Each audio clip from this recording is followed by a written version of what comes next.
There comes a moment in every life when the noise begins to fall away, when the chasing, the proving, the pleasing, the reaching outside of ourselves begins to exhaust its own illusion. In that holy pause, when we are finally still enough to hear what's been whispering beneath the surface of all our striving, a truth arises not as a thought but as a knowing, that love is not something you are here to get. It is not something you must earn, chase, convince, or beg for. It is not an external prize handed out to the worthy, nor a transaction to be negotiated with your achievements. It is the breath of your being, the truth of your soul, the presence of what you already are. You were born as love, wrapped in skin, and yet somewhere along the journey in the tangled forests of fear, in the systems that measured value and performance, in the wounds we mistook as identity, we began to forget. We began to believe the great lie, that love is somewhere else, that it is found in others, given only when we're good enough, quiet enough, successful enough, broken enough to be rescued. We traded our essence for approval, we bartered with our worth, and in doing so, we left home without ever leaving the room. But the soul has a memory no story can erase. Deep within you, beyond your name and history and scars, lives an untouched field, vast, timeless, unshakable. This is not the place you go to seek love. It is the place where love already lives. It is what you return to when you stop trying to become what you already are. You don't need to find love, you need to remember it. There is no relationship that can complete what is already whole.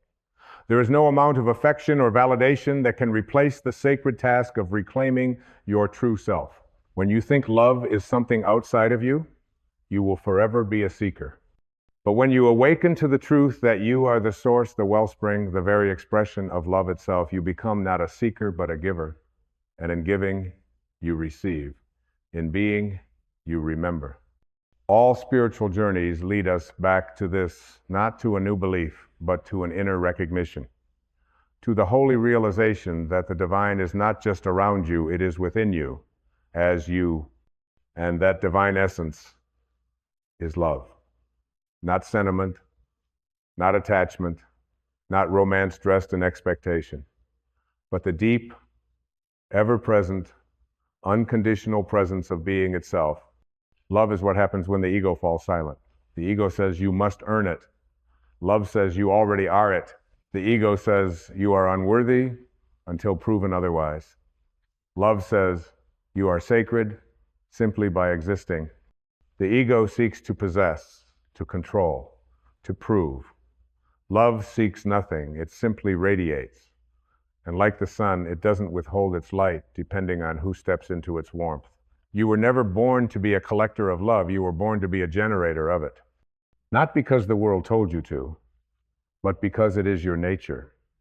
You don't ask the rose to justify its fragrance, or the ocean to explain its depth. Why then do you believe you must justify your love? Why must you prove your lovability? What story convinced you that your essence needs permission? The answer is simple. You were taught to forget, but today you are remembering. Today you are shedding the costumes of not enoughness. Today you are peeling away the layers of performance, achievement, and fear, and standing naked in the light of truth. The truth that what you were searching for was never gone. It was just buried beneath beliefs that were never yours. You cannot become what you already are. You can only remove what blocks it. So remove it, gently, patiently, unapologetically. Let the layers fall like autumn leaves. Let the masks crumble. Let the false identities dissolve in the warm waters of your own awareness. Every time you release a belief that says you are not love, you make room for the truth to breathe again. And what is the truth? That you are the presence behind the eyes, the silence beneath the noise, the stillness under the storm.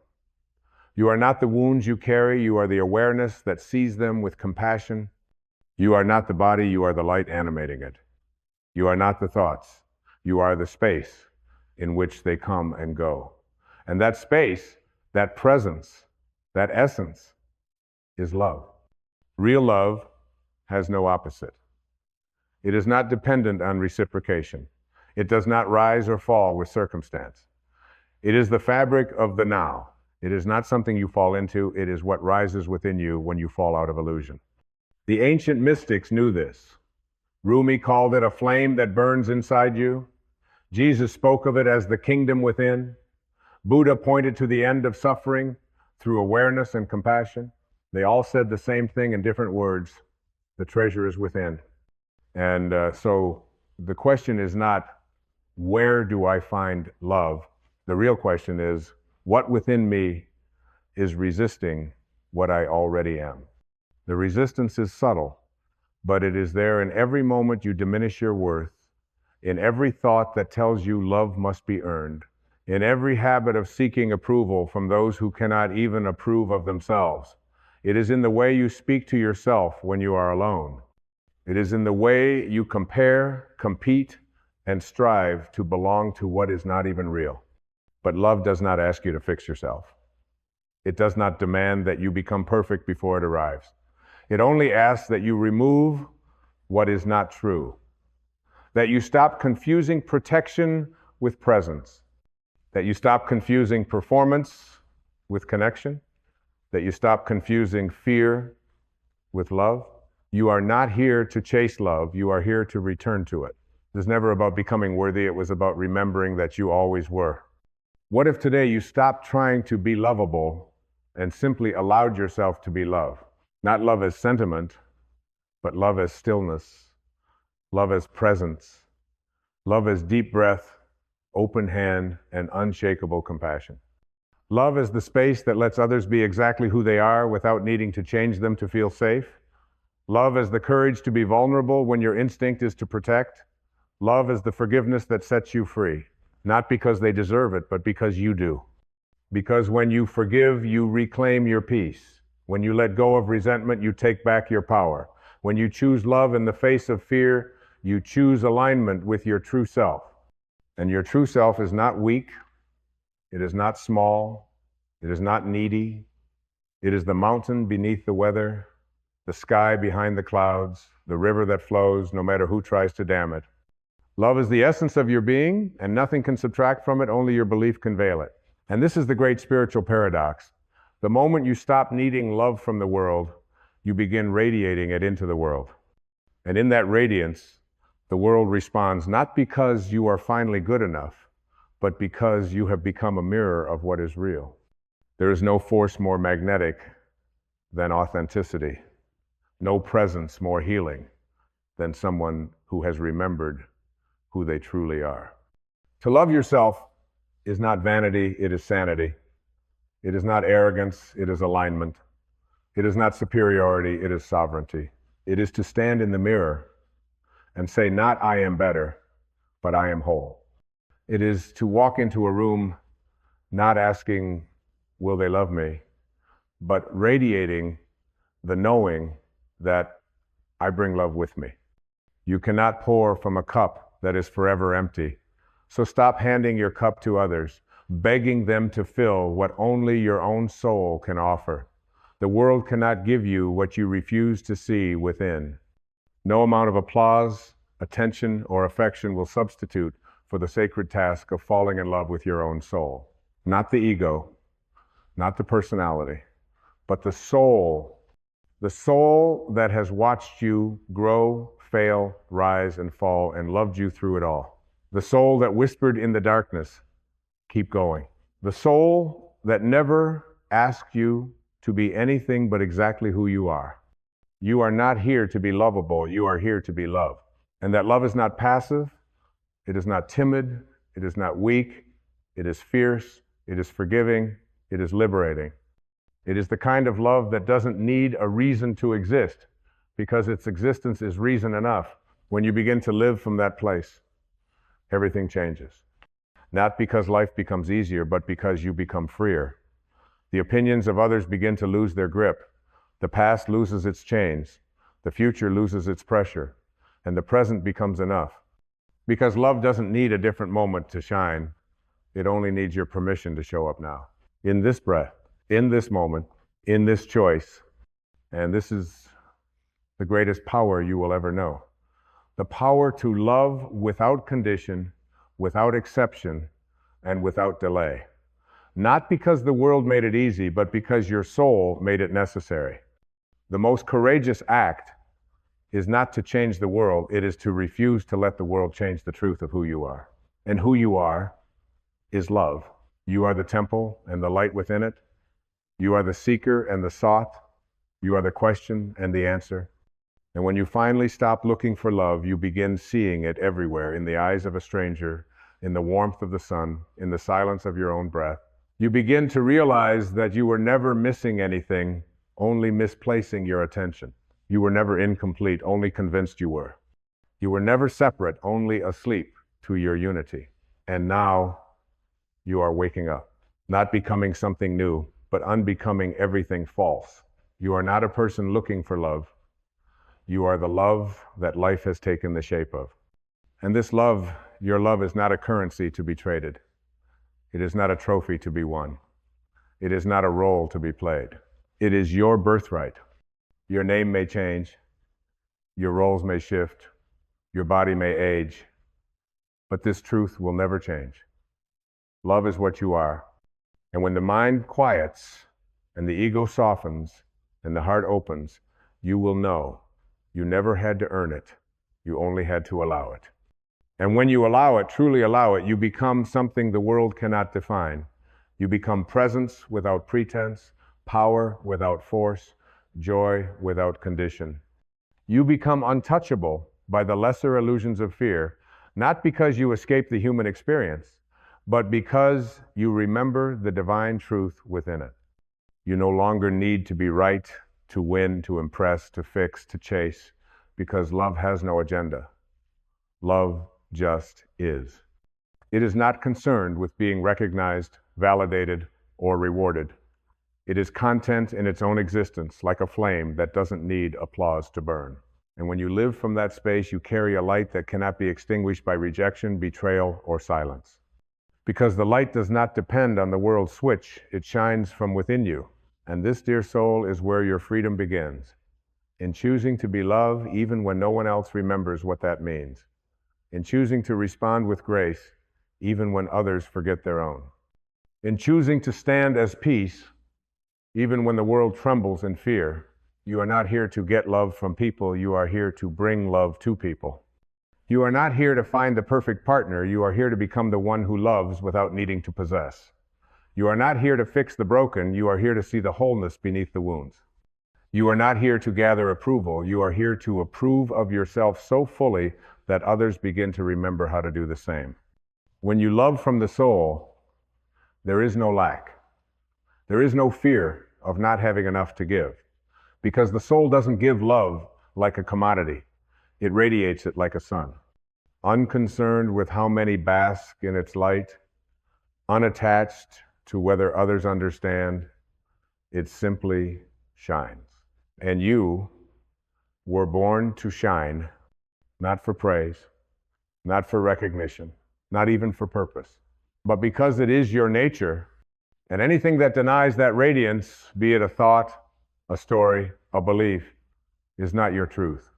It is a program, a misinterpretation, a moment of forgetfulness. So remember now, remember who you are beneath the noise, beneath the wounds, beneath the stories handed to you by a world that profits from your disconnection. You are not a stranger to love. You are not separate from it. You are its vessel, its voice, its expression. You are love, dressed as a human for a little while. And what a sacred costume it is. Your body temporary, your mind evolving, your roles shifting, but your essence eternal. And that essence is not lonely, it is not insecure, it is not lacking, it is vast, it is complete, it is radiant, and it has been waiting patiently for you to stop seeking what cannot be found outside yourself. The moment you stop waiting to be loved is the moment you stop delaying your awakening. You do not need to earn the right to be what you already are. You do not need someone else to love you before you allow yourself to love you. You do not need permission to embody the truth of your soul. You only need willingness.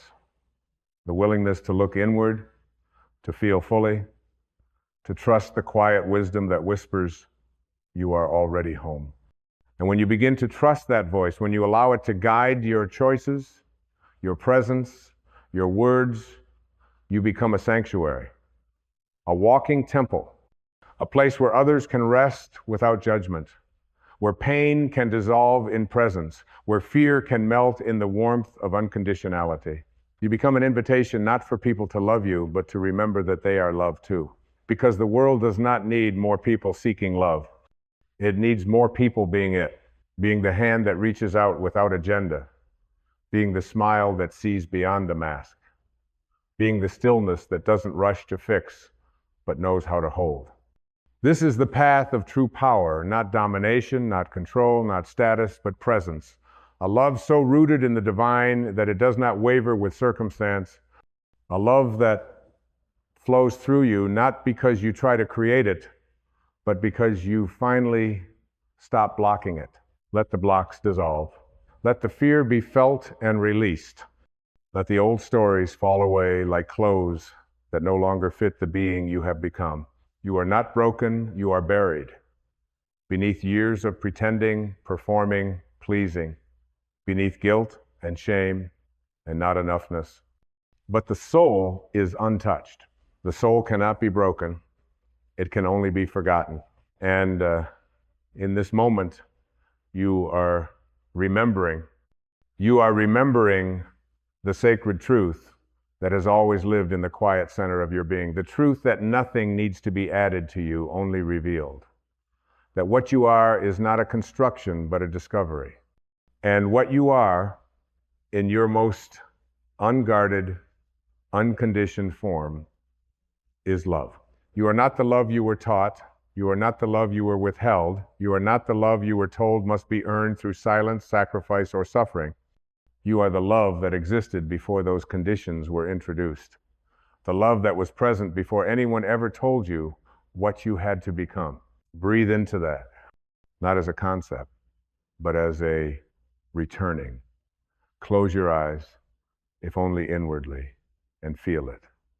That deep, formless presence that does not need definition, that does not ask you to strive, that does not shift with approval or disappear when you feel alone. Feel that stillness, that space, that gentle, expansive awareness that watches it all, the thoughts, the emotions, the patterns, but is not bound by them. That is you. That is your home. That is love. And the more you return to it, the less you need the world to mirror it for you, the less you need people to show up in ways they never learned, the less you rely on conditions being just right in order to feel peace. Because you have anchored your worth in what is unshakable, in what cannot be taken, in what is yours by nature, not negotiation. This is the deepest healing, when you stop asking for love and begin embodying it. When you stop seeking peace and realize you are the one who brings it. When you stop waiting for someone to see you and begin looking at yourself with the eyes of the divine. You are not here to convince others of your value.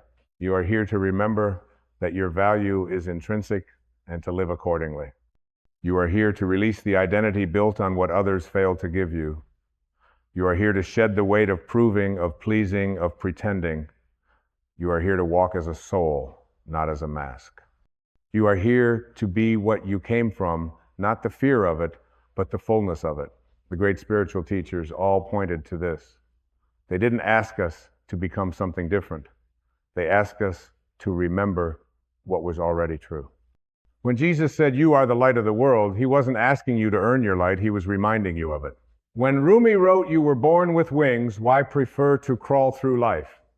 He wasn't asking you to grow wings, he was reminding you that you already had them. When the Buddha said, "Peace comes from within, do not seek it without," he wasn't denying the beauty of the world. He was pointing to the source of your power. And your power, dear soul, has never been in getting love. It has always been in knowing that you are love, and that when you live from that knowing, your very presence becomes transformational. Not because you fix others, but because you no longer abandon yourself. Not because you get everything you want, but because you finally stop betraying what you are. This is the highest expression of love, not needing, not clinging, not changing anyone to feel safe, but being a space where truth can breathe, where your soul can rest, where your heart can stay open even when it would be easier to close. This does not mean you become passive. It does not mean you allow harm or stay silent in the face of untruth. Real love is not weak. It is the greatest force on earth. It forgives, but it also protects. It accepts, but it also speaks with clarity. It surrenders, but it never forgets its value. To be love is not to be small, it is to be vast. To be love is not to be silent, it is to speak from presence, not fear. To be love is not to be less, it is to be whole. And when you live from wholeness, everything changes, not always outside, but always within. You begin to live aligned with your soul's knowing, aligned with what is real, aligned with a peace that cannot be explained, only experienced. And that experience begins right now. Not tomorrow, not when you have it all figured out, not when others change, but here, in this sacred moment of awareness, in this breath, in this choice to believe in the deeper truth rather than the louder story. You are love. And that is not poetic fluff. That is the most radical, revolutionary, spiritual statement you will ever claim. Because when you know that not just intellectually, but viscerally you are free. Free from needing the world to be different. Free from waiting on someone else to tell you what you already know. Free from the lie that you must chase what you already are. This is not about self-help. This is about soul remembrance. This is not about improving yourself to become lovable. This is about remembering that your soul was carved from love itself and that no amount of forgetting can change its shape. You are not missing anything. You are simply rediscovering everything. And as you rediscover everything, not through force, but through surrender, you begin to move through life differently. Not as someone in search of completion, but as one who walks already whole. You are no longer a beggar for affection, you are the source of warmth. You are no longer trapped in a cycle of proving, you are anchored in truth. You no longer shrink in the face of rejection because you have stopped rejecting yourself. This is what happens when you come home to love, not love as a transaction, but love as your truth. Love as stillness that listens instead of defending. Love as clarity that speaks instead of blaming. Love as presence that holds instead of fixing. Love as boundaries born not of anger, but of respect for the divine within you. Because being loved does not mean you accept anything less than what honors your spirit. It means you no longer dishonor yourself in order to be accepted. You begin to see that love has never been about what you get, but about what you give, not because you are empty, but because you are full. And from that fullness, you offer kindness without expectation. You offer compassion without control. You offer your presence without performance. You give not to get, but because giving is the natural expression of what you are. When a flower blooms, it does not demand the sun to thank it. When the ocean moves, it does not ask the shore to approve.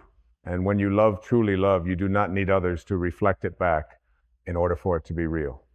It is real because it flows from within you.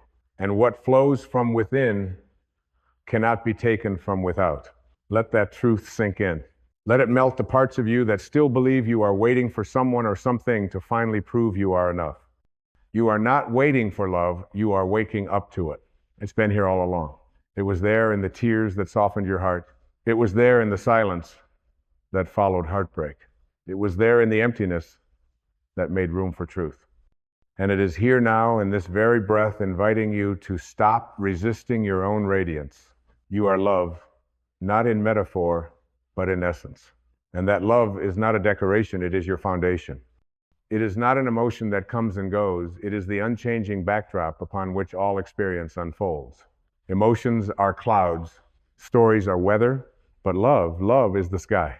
And no matter what storms pass through you, the sky remains. When you stop identifying with the clouds, you remember the sky.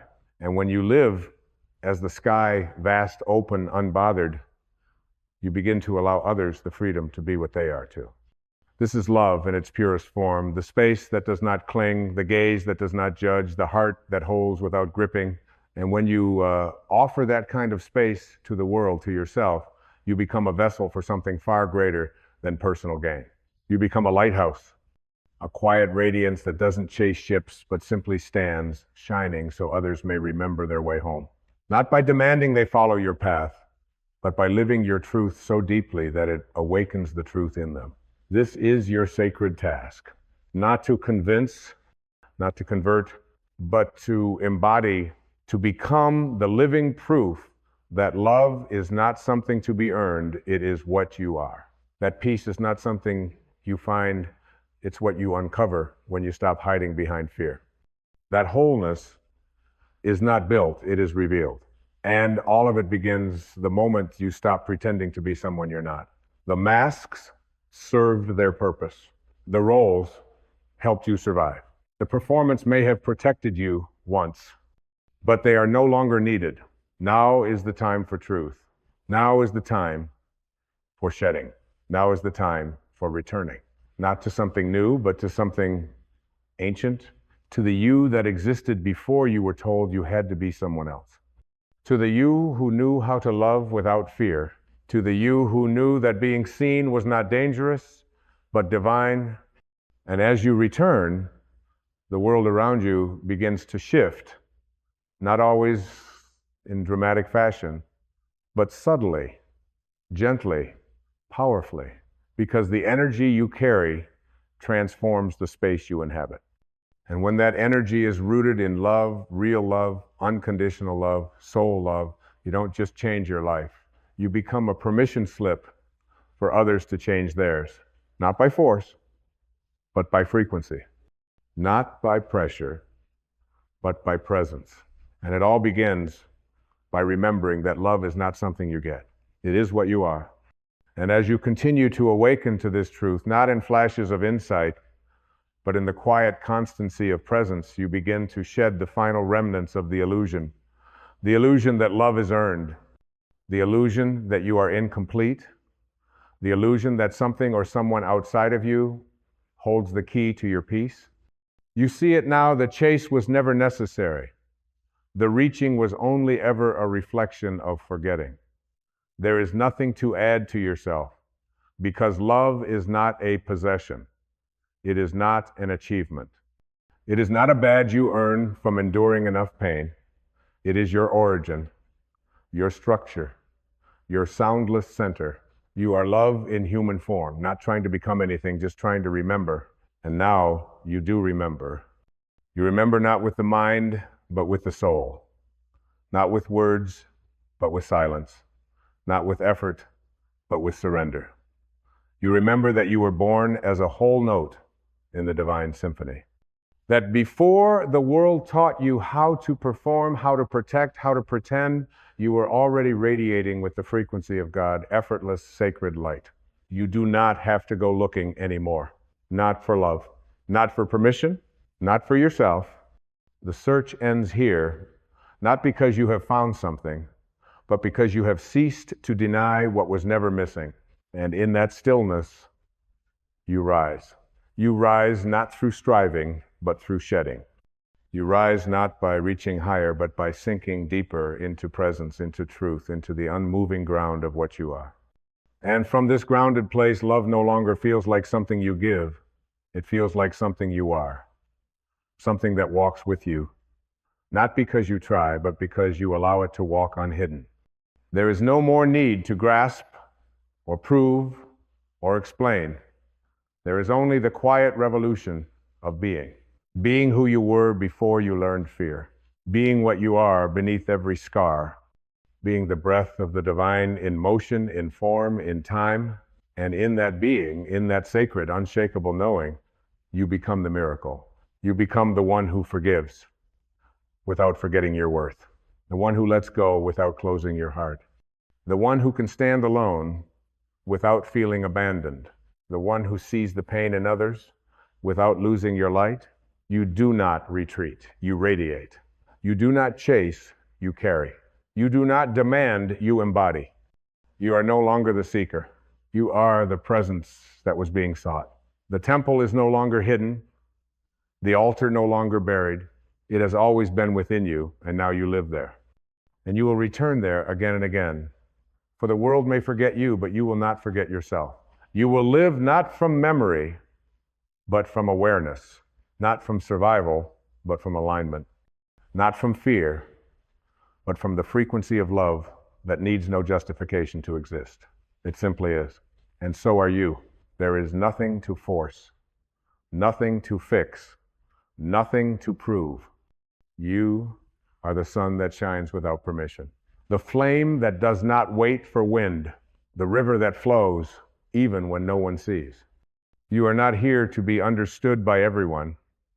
You are here to be true to yourself, to walk in love when the path is unclear, to open your arms when the world closes its fists, to be the stillness in the storm, the breath in the breakdown, the grace in the grief.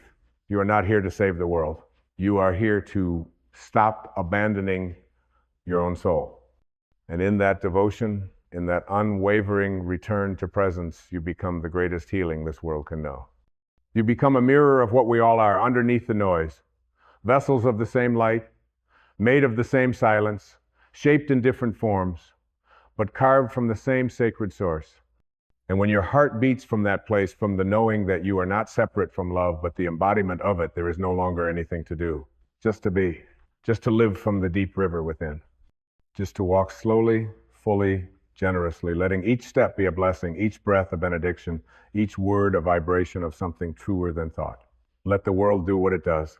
Let people come and go. Let time pass like wind through an open hand.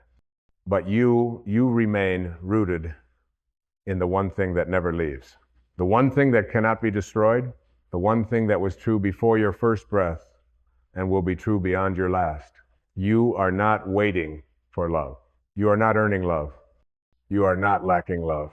You are love. Undeniable, unmistakable, unconditional, unbound. And in this knowing, you are finally, eternally free. I prayed for a rose, a single rose, and in my heart I believed that was all I needed.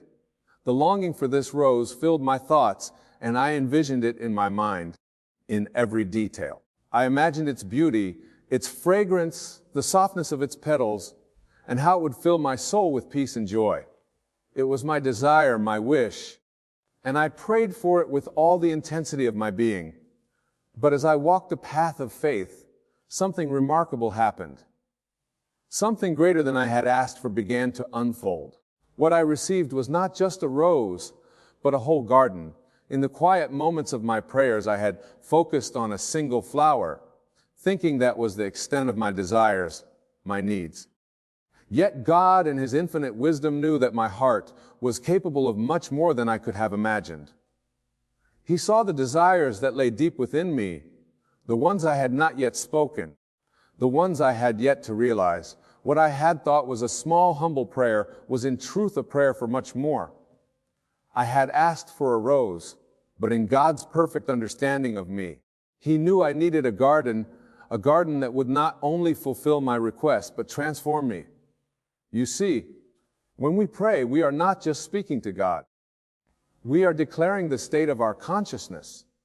We are tapping into a higher realm of understanding where the seed of our desire is planted. Our prayers are not just words. They are living thoughts that resonate with the divine, and in the silence that follows, the universe begins to move. What we think is a small wish is actually a great potential for creation. What we see as a single rose is in reality a whole world of possibilities waiting to manifest. As the garden began to take shape, I realized that the rose was only the beginning of something more profound. Every flower in that garden represented a dream, a blessing, a gift that had been born from the fertile soil of my faith. Each blossom symbolized a different aspect of life: love, success, peace, joy, health, all the things I had not asked for directly, but were part of the vastness of God's generosity. The garden was a reflection of my growth, an outward manifestation of the inner transformation that had taken place in my heart. In receiving the garden, I learned that our prayers are not limitations. We may think we are asking for something small, something specific, but God sees us as whole beings with infinite potential. He knows our true desires, even the ones hidden beneath the surface of our consciousness. When we pray, we are not just asking for a single rose. We are asking for the full bloom of our lives. We are calling forth the garden that lies within us, a garden full of abundance, beauty, and grace. The journey from the prayer of a rose to the garden I received was not immediate, and it was not without challenges. There were times when I wondered if the rose was ever coming, when the ground seemed barren and my faith wavered. But in those moments, I remembered that the garden was already in existence. It was within me, planted deep in the unseen realms of possibility.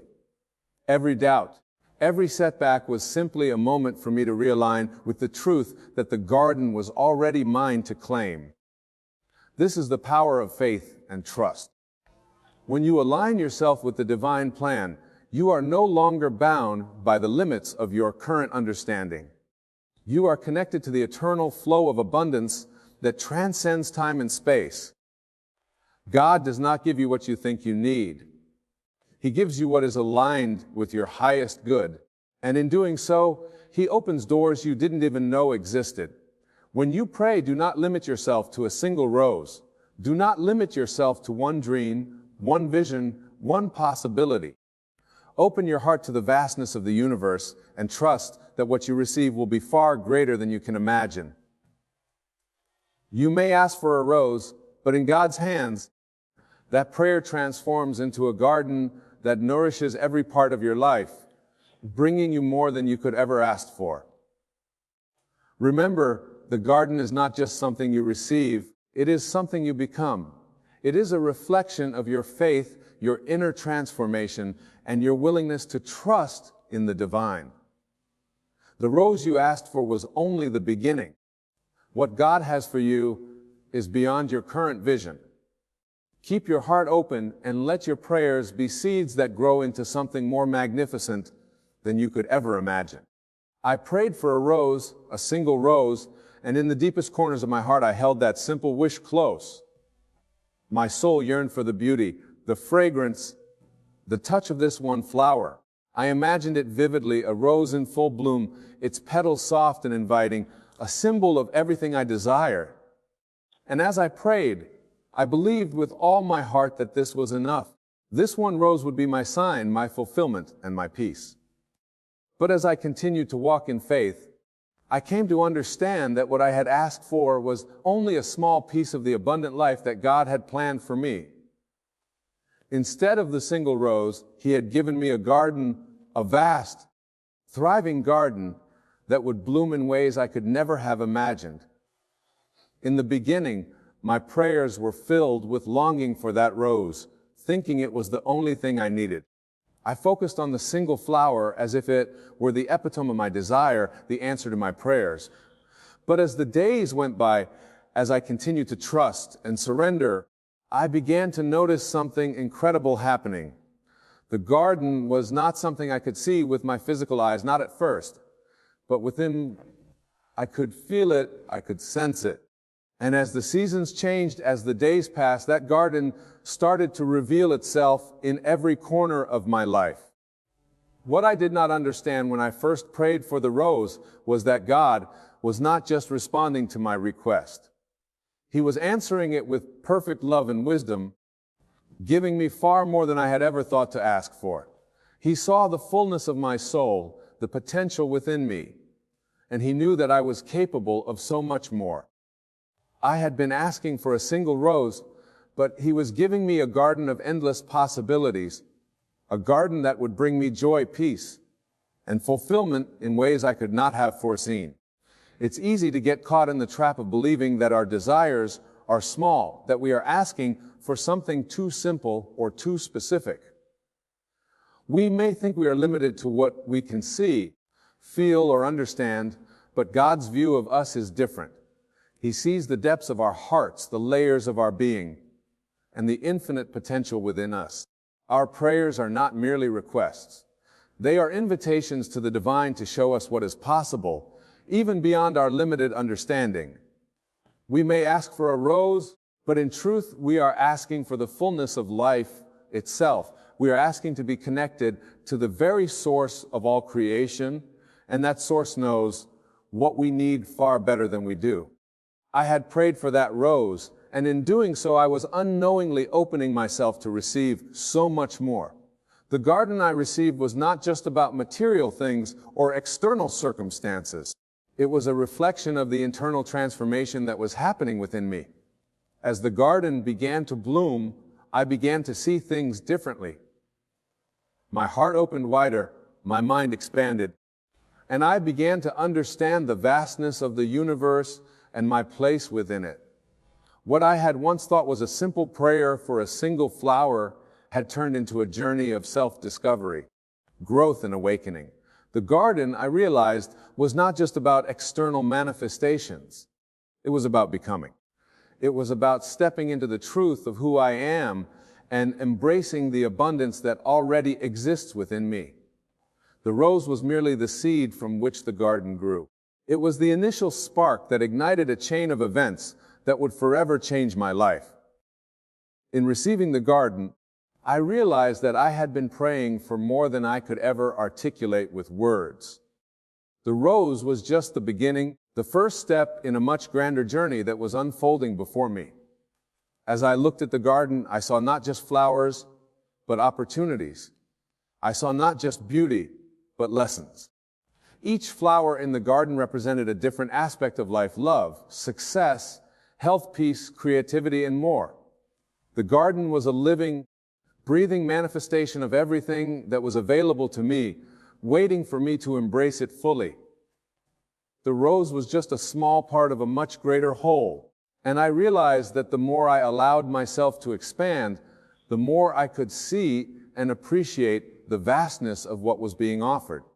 The beauty of the garden was not just in the flowers themselves, but in the way each flower came into being. I had not had to force the garden to grow. It grew naturally, effortlessly, just as all things in life grow when we trust the process and allow them to unfold.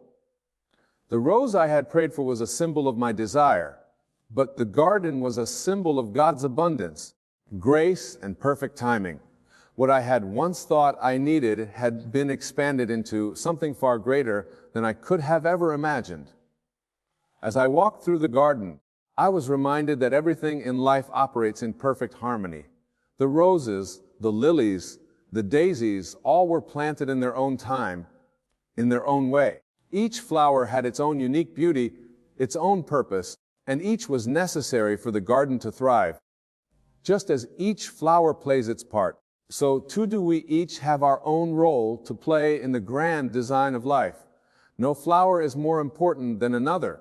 They all contribute to the beauty and balance of the garden as a whole. And so it is with us. We may think that one desire, one prayer is more important than another, but in the grand scheme of things, everything is connected, everything has a purpose, and everything is part of the divine plan. What I had learned was that the garden was not just a gift. It was a reflection of who I was becoming. It was not simply about receiving blessings, but about recognizing the power of my own creative potential. When we pray, when we believe, when we trust, we are not asking for something outside of ourselves to change. We are inviting the divine to reveal the truth of who we are and what we are capable of. The garden is not just a place where flowers bloom.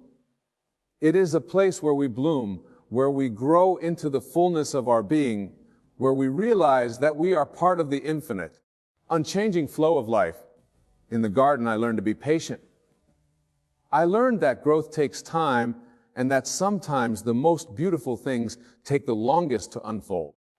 There were days when I wondered if the roses would ever bloom, if the garden would ever be complete. But in those moments of doubt, I remembered the promise that was made to me, that what I had prayed for would be given to me in perfect timing in the right season. The garden, in all its beauty and abundance, was always there waiting for me to see it. And just as the garden grew in its own time, so too would my desires and dreams manifest in their own perfect time. It was not just the beauty of the garden that amazed me, but the realization that I was part of something much greater. The garden was not something separate from me. It was an extension of who I was. As I tended to the garden, as I nurtured it with my thoughts, my faith, and my love, I began to see that the garden was not just an external reality. It was a reflection of my inner state of being. The way I cared for the garden was the way I cared for myself. The way I nurtured the flowers was the way I nurtured my own growth. The garden was a mirror, reflecting back to me everything I was becoming and everything I had already become. The more I spent time in the garden, the more I understood that what I had prayed for was not just the fulfillment of a single desire. It was the beginning of a transformation that would continue for the rest of my life. Each flower, each petal, each stem was a reminder that life is constantly growing, constantly evolving, and constantly expanding. There is no limit to what we can receive, to what we can create, to what we can become. The garden was a testament to the infinite possibilities that lie before us. And the more we trust in the process, the more we allow ourselves to receive. As I stand in the midst of this garden, I realize that my prayer for a rose was not just about asking for something. It was about opening my heart to the limitless potential that resides within me. It was about trusting in the divine, knowing that whatever I ask for, God has already prepared for me in abundance. The garden is a reflection of my faith, my belief in the power of creation, and my willingness to receive what is meant for me. It is not just about the rose, it is about the entire garden, the fullness of life, and the infinite possibilities that await us when we trust in the process and allow ourselves to bloom. As I stand among the vibrant blossoms, I can't help but marvel at the beauty of each individual flower. They have each come into being with their own unique energy, a unique form, fragrance, and color, all contributing to the harmony of the garden. Each bloom, no matter how big or small, is a testament to divine order that is woven into the fabric of the universe. In the same way, each of us is a unique expression of life itself. When I prayed for the rose, I had no idea that God would give me a garden not just of flowers, but of opportunities, growth, and life experiences, each one bringing with it a lesson, a blessing, or a realization that would shape my journey. I often reflect on how limited my perception was when I first made that prayer. I thought I knew exactly what I needed, a single beautiful rose to brighten my life. I asked for it because it represented something simple, something I thought would bring me peace. But what I had failed to realize was that God, in His infinite wisdom, was not just answering my request for a flower. He was responding to the deepest desires of my heart. He was giving me the opportunity to experience the fullness of life itself, to witness the unfolding of all that I am capable of becoming. In this garden, I have learned that the process of growth is not linear. There are times when the flowers bloom quickly, and times when they take longer to open. There are seasons of rapid growth, where the garden seems to burst with color and life. And there are seasons of quiet rest, when it seems like nothing is happening at all. But I have come to understand that in every moment, whether in the height of bloom or in the quiet stillness, the garden is always growing. Even when it seems like nothing is changing.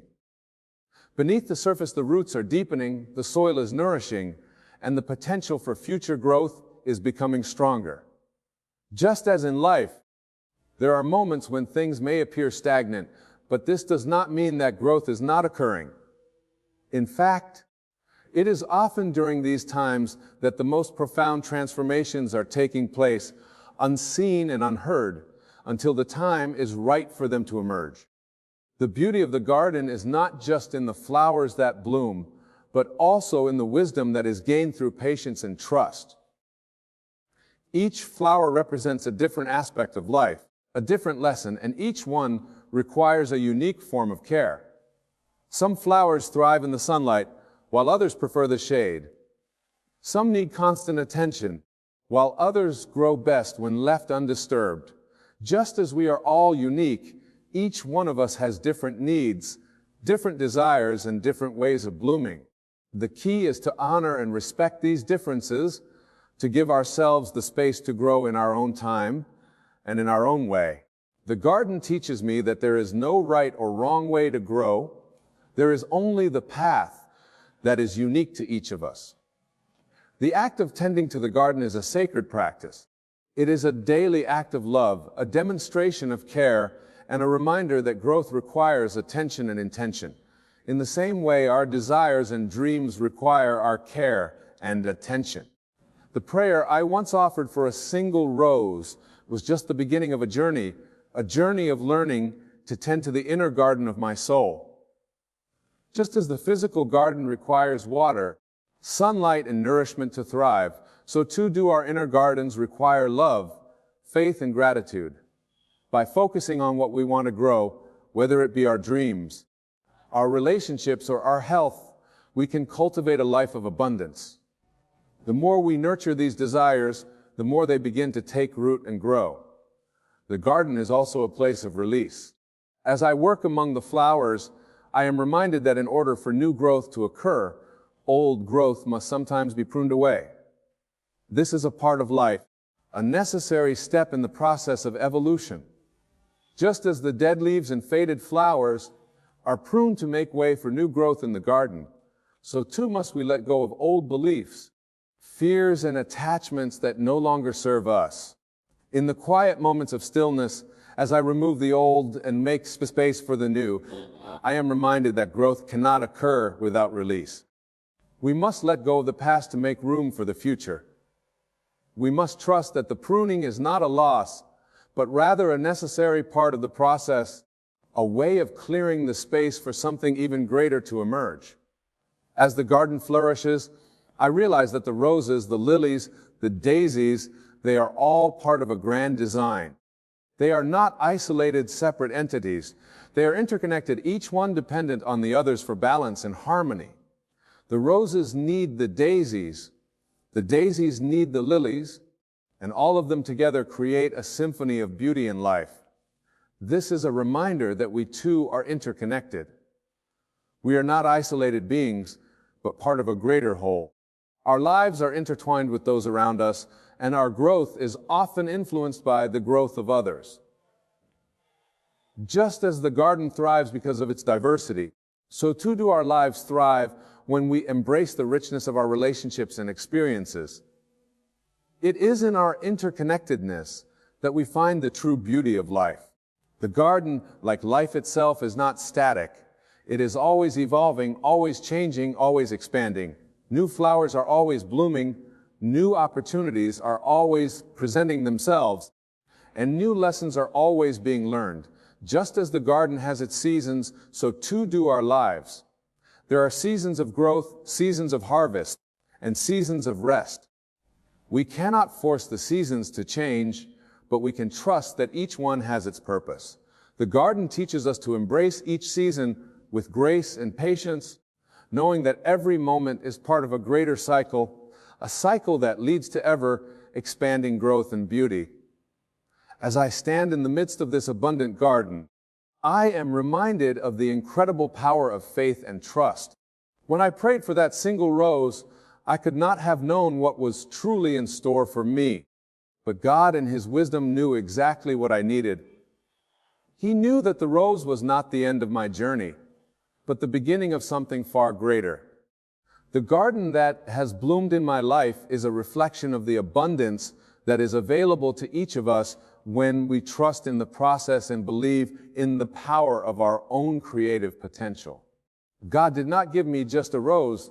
He gave me a garden of infinite possibilities waiting for me to step into it fully. The key to receiving the fullness of this garden is to remain open, to trust in the divine timing, and to surrender to the flow of life.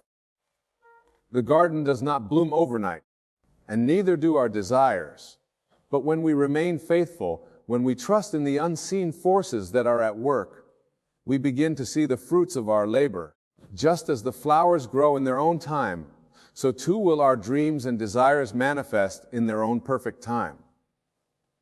The garden teaches us that everything is in divine order, that nothing is wasted, and that every moment is a precious part of the unfolding of our lives. What I had once thought was a simple prayer for a rose has transformed into a lifelong journey of discovery, growth, and abundance. The garden is a reflection of the divine order that governs all of life. It is a testament to the power of faith, patience, and trust. The roses, the lilies, the daisies, they are all expressions of life, beauty, and love, just as we are. When we trust in the process, when we believe in the unseen, and when we surrender to the flow of life, we open ourselves to receive the fullness of the garden that is waiting for us. And so I stand in awe of the garden before me. I look at the roses that have bloomed, the lilies that stretch toward the sky, and the daisies that dance in the wind. Each flower is a testament to the power of creation, a reminder that our desires are always being answered in ways we may not understand. I prayed for a rose, but God gave me a garden that will continue to grow and evolve just as I will. And in this garden, I find not just beauty, but peace, not just abundance, but purpose. It is a garden of infinite possibilities, and it is mine to tend, to nurture, and to enjoy. As I stand among the flowers, I realize that every petal, every leaf, and every branch tells a story. The story is not just about the garden itself, but about the forces at play beneath the surface, forces that we often cannot see with our physical eyes, but can feel deeply within. There is a flow to life, a divine current that runs through everything.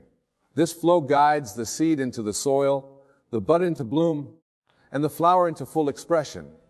The same flow exists within us, directing us toward the highest versions of ourselves. Sometimes we resist this flow because we are too focused on what we believe we want or need. But when we surrender to it, when we trust that the garden is unfolding just as it should, we begin to see the greater beauty of the process. It is often said that the journey is just as important as the destination. And in the case of the garden, I have come to see that this is true. The rose I asked for was just the beginning, a single point of focus in the vast expanse of possibilities. When I asked for the rose, I had a limited understanding of what I truly desired. I thought I needed that specific flower to bring me happiness, to fulfill a sense of longing within me. But the truth is, what I wanted was not just the rose, but the feelings that the rose represented. I wanted beauty, I wanted peace, I wanted love, and the rose was simply a symbol of those desires. But what I learned in the process of receiving the garden is that beauty, peace, and love are not confined to a single flower or a specific moment. They are the very essence of life itself, constantly unfolding in ways we often cannot predict. In asking for the rose, I was asking for something specific, but God, in His wisdom, understood that what I truly sought was not a singular object or experience. What I truly sought was an abundance, a fullness of life that could only come when I let go of my attachment to the specific form and allowed the divine to give me something greater. In the garden, I witnessed the miracle of abundance every day. The roses bloom, yes, but so do the daisies, the lilies, the sunflowers, and every other flower that finds its place in the soil. Each one has its unique beauty, its own timing, and its own space to grow, and yet they all contribute to the greater harmony of the garden. This is how life works too. We are all unique individuals, each with our own desires, dreams, and paths. But when we release the need to control how these desires will manifest, when we allow ourselves to trust in the divine intelligence that governs all things, we find that everything we need is already in place. It may not appear as we expected, but it will be more than we could have ever imagined. When we are attached to a specific outcome, we limit the possibilities that can come our way. The mind tends to get fixated on what it thinks is best, often overlooking the many ways that life can surprise and delight us. We ask for a rose, believing that this particular flower will bring us the happiness we seek. But what we don't see is that God, in His infinite creativity, has already prepared a garden that will bring us not only the rose, but so much more. The garden is a representation of life's abundance, the richness that comes when we stop trying to dictate the terms of our experience and simply allow ourselves to be open to receiving what is best for us. I've learned that the roses I once asked for were not just flowers. They were an invitation to a deeper understanding of who I am becoming, and the infinite possibilities available to me. When we ask for something specific, we are often doing so from a place of limited understanding. We believe that this one thing will bring us the fulfillment we crave, but the truth is that life has a much bigger plan in store for us. But what I prayed for and what I was given is not just the fulfillment of a single desire, but the opening of a door to something much grander. The garden before me represents the boundless potential that exists in every moment, in every breath. As the garden grows, so too does my understanding of myself. Every time I observe the flowers, I am reminded of the endless potential within each of us. Each flower begins as a seed, hidden beneath the soil, seemingly insignificant, and yet it carries within it the blueprint of its full expression. And in the same way, each of us carries within us the blueprint of our greatest potential. We are not born as finished products. We are born as seeds filled with infinite possibility. The garden teaches me that our potential is already within us, waiting for the right conditions to bloom. We do not need to seek our fulfillment outside of ourselves. It is already planted within us, waiting for us to cultivate it. It is said that the garden reflects the state of the soul. If the garden is well tended, if the soil is rich and nourished, the flowers will bloom in their full glory. Likewise, if our inner world is healthy, abundant, and clear, our outer world will reflect that abundance. The key to creating a life filled with beauty and fulfillment lies not in our circumstances, but in the way we nurture our inner garden. Just as a flower needs the right conditions to grow, sunlight, water, and rich soil, so too do our desires need the right inner conditions to manifest. When we tend to our minds, hearts, and souls with love, gratitude, and faith, we create the environment for our dreams to grow. As I tend to my own inner garden, I am reminded that the growth process is not always smooth. There are times when weeds will appear, when pests will threaten to destroy the flowers, when the weather will be too harsh for the delicate blooms. And yet, these challenges are not signs of failure. They are simply part of the natural cycle of growth. The weeds can be removed, the pests can be managed, and the garden can be protected from the storms. In the same way, we face challenges and obstacles in life. But these are not signs that we are on the wrong path. They are simply opportunities to learn to grow stronger and to deepen our faith. Every challenge we face is an invitation to strengthen our roots, to deepen our understanding, and to trust in the process of life. The garden is also a reminder of the importance of patience. Flowers do not bloom overnight, and neither do our dreams. Growth takes time. There are moments of waiting, of uncertainty, but in these moments, we are being prepared for the fullness of what is to come. The seed does not question the process. It simply trusts that in time it will grow into the magnificent flower it was always meant to be. And so must we. We must trust in the timing of our lives, knowing that everything is unfolding exactly as it should. The rose, the lily, the sunflower, they all bloom in their own time. And so will our desires, our dreams, and our greatest potentials. It's easy to become impatient when we don't see immediate results. But if we can shift our perspective, we can see that the waiting period is not a time of emptiness, but a time of preparation. In the same way that the garden is not barren during the winter months, neither is our life ever truly in a state of nothingness. Even in the quiet times, there is preparation happening beneath the surface. The roots are deepening. The foundation is being strengthened. The flowers are simply waiting for the right moment to emerge. What I have learned from this garden is that life is not about seeking perfection. It is about embracing the beauty of the journey, the process, and the unfolding. The garden is always changing, always growing, and always revealing new layers of beauty. In the same way, we are constantly evolving, constantly becoming. There is no end to this process of growth. We are not meant to arrive at a destination, but to experience the joy of the journey itself, to witness the miracle of transformation at every turn. In the grand tapestry of life, every moment is a gift. Every season, every challenge, every blessing is part of the divine unfolding. The garden teaches me to trust that I have everything I need within me to thrive, and that when I let go of my limited vision and open myself to the abundant possibilities of life, I will always be surprised by what unfolds before me. The garden is not just a collection of flowers. It is a reflection of the life I am creating. It is a reminder that when we trust in the divine process, when we surrender to the flow of life, we are given more than we could ever have imagined. But what I prayed for was a rose, but what I received is a garden.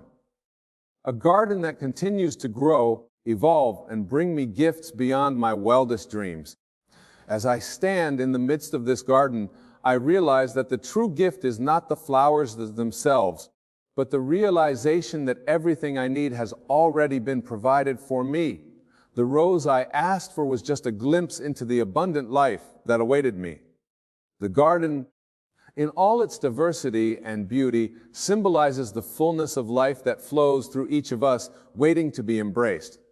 It is not about holding on tightly to a single desire or outcome, but about trusting that the universe, in its infinite wisdom, will give us exactly what we need, often in ways we never could have imagined. The garden is a living testament to the power of surrender, patience, and faith. Just as the flowers grow in their own time, so too do our dreams and desires unfold when we allow them the space to bloom naturally. Every season, every challenge, every moment of waiting is a part of the divine process that leads us to greater fulfillment and joy. When we open our hearts and minds to the abundant possibilities of life, we begin to see that the garden we've been given is more than we ever thought we needed. In the end, the garden is not just about the beauty of the flowers, but about the beauty of the journey itself. It is about trusting the process, letting go of expectations, and allowing life to unfold in its own perfect timing. And as we do, we discover that the garden we once prayed for is only the beginning of a life filled with endless possibilities, waiting for us to step into its abundant flow.